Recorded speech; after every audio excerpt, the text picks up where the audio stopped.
channel and press the bell icon for the notification of our videos.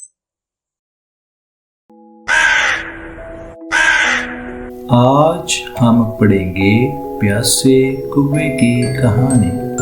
एक दफ़ा का जिक्र है कि एक कौवा बहुत प्यासा था। वो पानी की तलाश में कभी इधर कभी उधर घूम रहा था।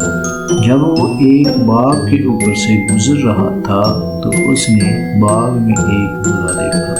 जब घड़े के पास गया तो देखा कि घड़े में पानी बहुत कम था कि उसकी चोंच पानी तक ना पहुंच सकी। कौवा बहुत परेशान हुआ। आखिरकार उसको एक तरकीब सूझी।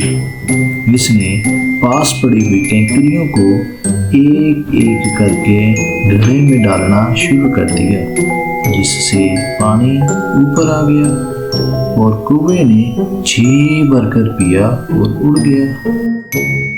Thank you. लोमड़ी और कौवा।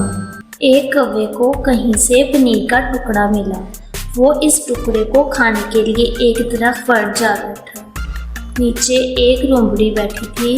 वो बहुत भूखी थी। कौवे की चोंच में पनीर का टुकड़ा देखकर लोमड़ी के मुंह में पानी भर आया। इसने सोचा कि किसी न किसी तरह कौवे से पनीर का टुकड़ा लिया जाए। इसको एक तरकीब सूझी। इसने कौवे की तारीफ करते हुए कहा, भैया तुम्हारे पर बहुत खूबसूरत और चमकीले हैं और तुम्हारी आवाज़ भी बहुत सुरीली है। मेरा जी चाहता है कि आज तुमसे गाना सुनूं। कौवा अपनी तारीफ सुनकर बहुत खुश हुआ और काएं काएं करने लगा। जो ही इसने मुंह खोला, पनीर का टुकड़ा ज़मीन पर गिर गया।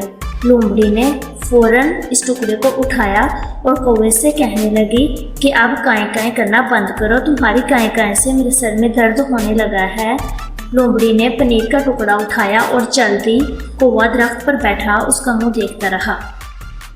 Thank you.